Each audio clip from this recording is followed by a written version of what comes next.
En el episodio anterior de El Arca de Jesús hablamos sobre el todo del hombre. Comentamos muchos aspectos importantes, entre ellos aclaramos que el hombre cuenta con una espiritualidad y que es tripartito.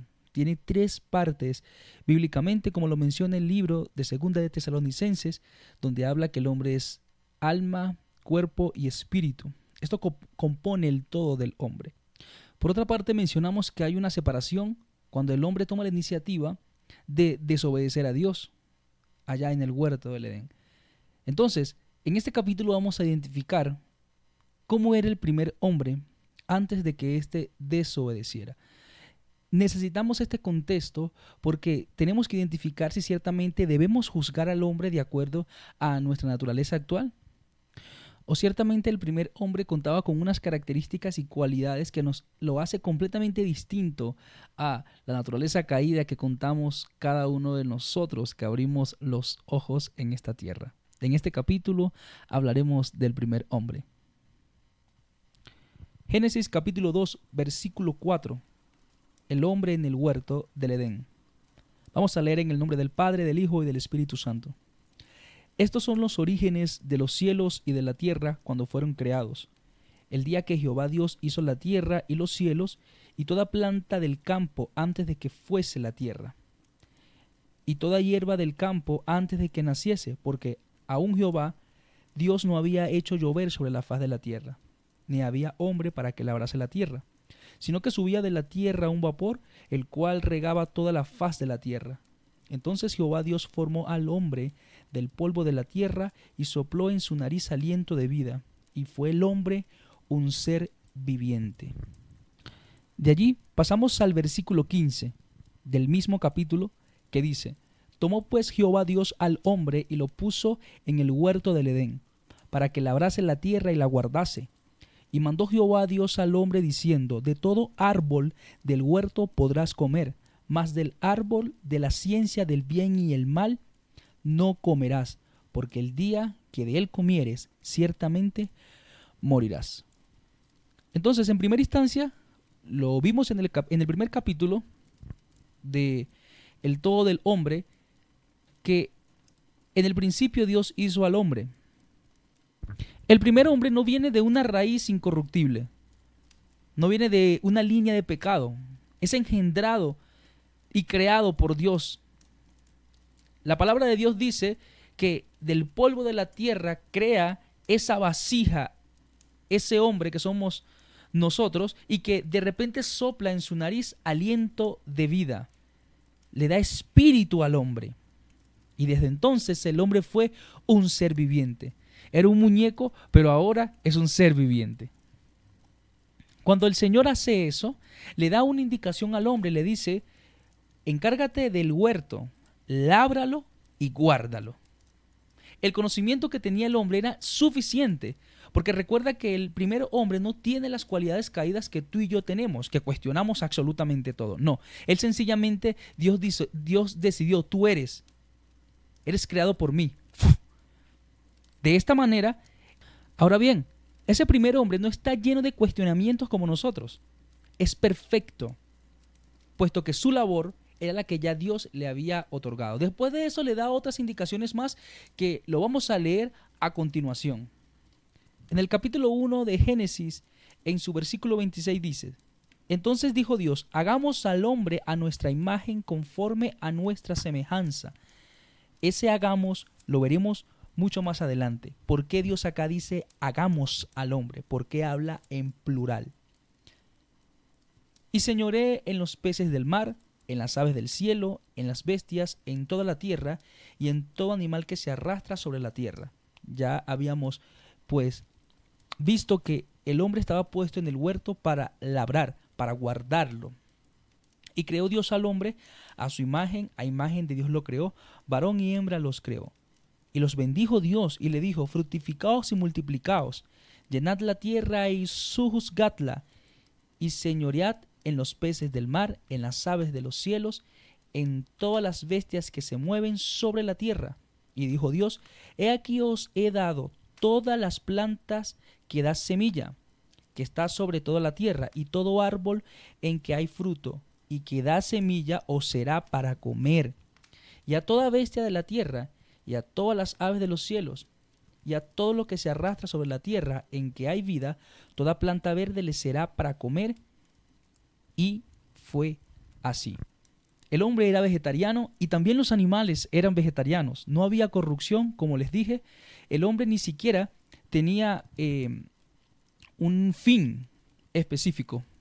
Era eterno también, puesto que ya la eternidad de Dios existía dentro de él. Pero había algo que podía hacer que muriese, y esa era tomar del fruto del árbol de la ciencia que Dios le había dicho: no comas de él. Puedes comer de todo lo que hay, de todo árbol, de toda semilla, pero de este árbol no comas, porque el día que comas, ese día tú vas a morir. Ahora bien, vamos a hacer un pequeño paréntesis acá en el contexto, pero vamos a pensar un poco en qué hubiese pasado si el hombre no hubiese desobedecido a Dios. Ciertamente el hombre tenía la cualidad de la eternidad estando en su carne. Los animales no se comían entre sí, se alimentaban de pasto, y de esta manera podían ellos subsistir y multiplicarse. El hombre de igual manera. Fructificaos. La sexualidad fue otorgada también por Dios. No había separación. Pero ciertamente el problema entró fue cuando el hombre desobedece a Dios. Recuerdo que en el instituto bíblico donde yo estudié, el director nos habló un día sobre esto y nos dice que hubiese sido extraordinario poder hoy, 10 de agosto del 2020, yo no estar preocupado por morir, sino que el conocimiento de Dios estuviera plenamente en mí y yo pudiese entender cuál es el alcance de ser hijo de Dios. A través de la desobediencia, el hombre vende su eternidad al diablo. Después de esto, él siguió engañando al hombre hasta la actualidad. Es decir, que la serpiente, el diablo en sus muchas formas a través de los tiempos, ha venido engañándonos una y otra vez.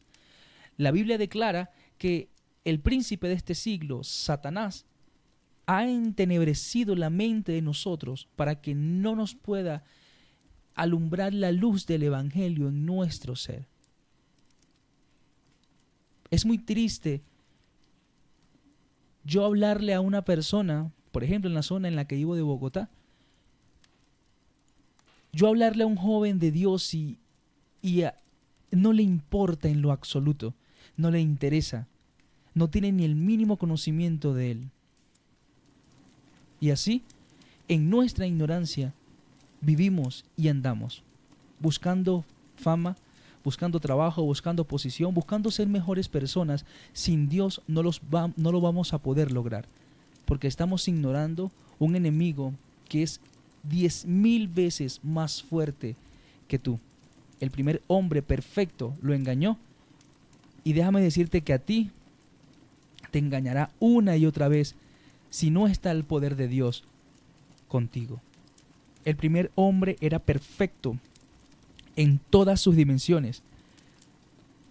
Hermano Saúl, pero entonces si Dios lo hizo perfecto, ¿por qué desobedece? Porque Dios no hace robot.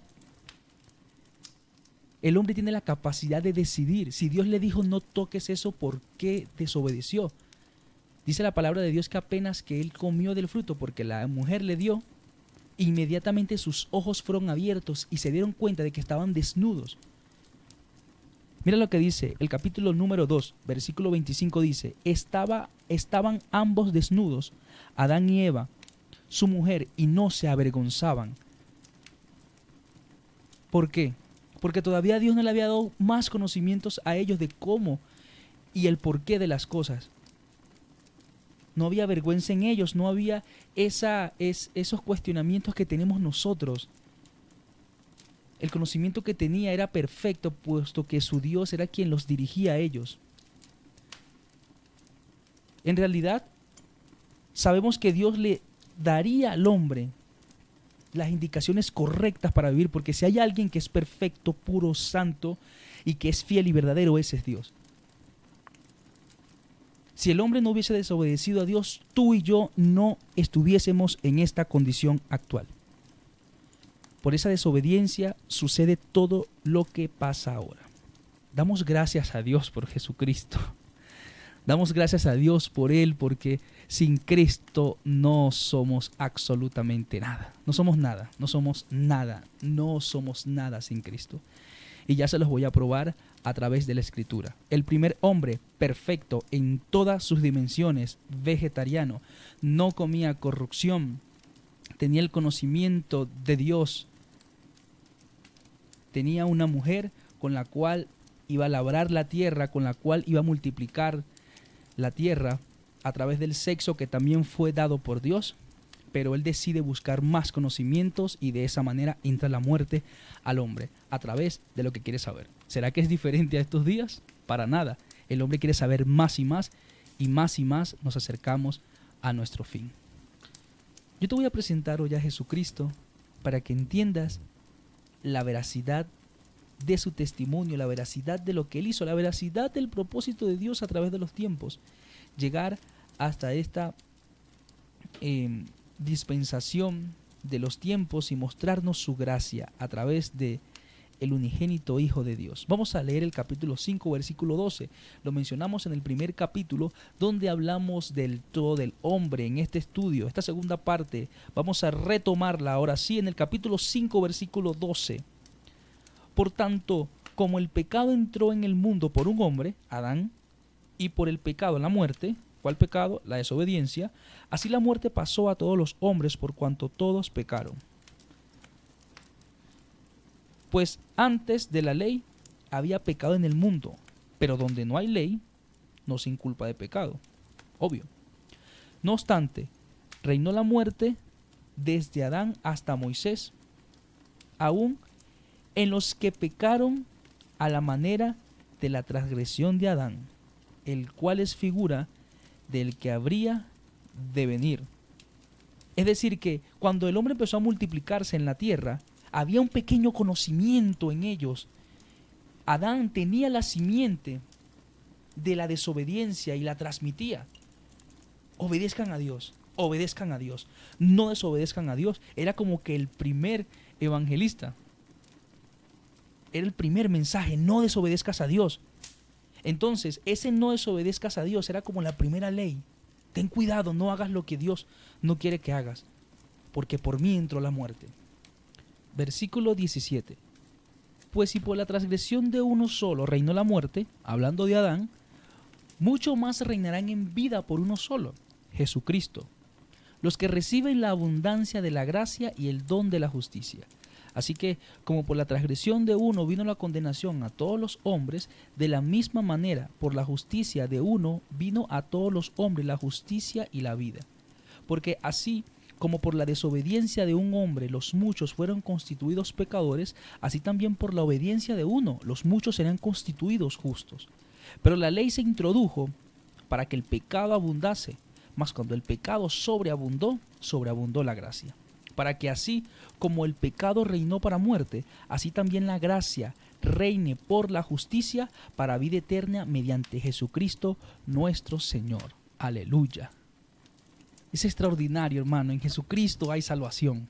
Libro de los Hechos, capítulo 4, versículo 12 dice: en ninguno otro hay salvación, porque no hay otro nombre bajo el cielo dado a los hombres en el cual puedan ser salvos. Jesucristo nos da salvación. ¿Salvación de qué? ¿Qué pasa cuando el hombre ha sido condenado y viene una muerte sobre él, una muerte espiritual, una separación? ¿Qué ha pasado con el hombre después de que él desobedece y continúa viviendo tras la línea del pecado y tras la línea de su condición caída a través de la desobediencia y la ausencia del Dios Todopoderoso en su corazón? En el próximo episodio hablaremos de cuál es la consecuencia del pecado, cuál es la consecuencia real de la desobediencia. Porque recordemos que desobedecer a Dios tiene consecuencias eternas. Eso lo vamos a descifrar en el próximo episodio de El Arca de Jesús. Sabemos que hay una esperanza, sabemos que hay un Salvador en nuestras vidas, como lo acabamos de leer textualmente en el libro de Romanos, capítulo 5, versículo 12, habla sobre Adán y Cristo, sobre el nuevo pacto que Dios hace con los hombres. Hablar de Jesucristo es muy apresurado realmente. Trato de iluminarte lo más que pueda para presentarte a mi Dios hermoso, a nuestro Dios hermoso, en la forma de Jesús, pero quiero que tú entiendas cuál es la consecuencia del pecado. Quiero que tú entiendas por qué Él muere por ti, y sobre todo porque su predicación se remontó tanto al tema de la salvación. Vamos a culminar en el libro de Romanos, en su capítulo 8, versículo 1. Este va a ser nuestro punto de partida en el próximo episodio de El Arca de Jesús. Dice así, Romanos capítulo 8, versículo 1. Ahora pues, ninguna condenación hay para los que están en Cristo Jesús, los que no andan conforme a la carne, conforme a la humanidad, sino conforme al Espíritu, en mayúscula, hablando del Espíritu de Dios. En el próximo episodio hablaremos sobre la transformación del hombre interior. Dios te bendiga, gracias por acompañarme acá en El Arca de Jesús y nos veremos mañana. Dios te guarde.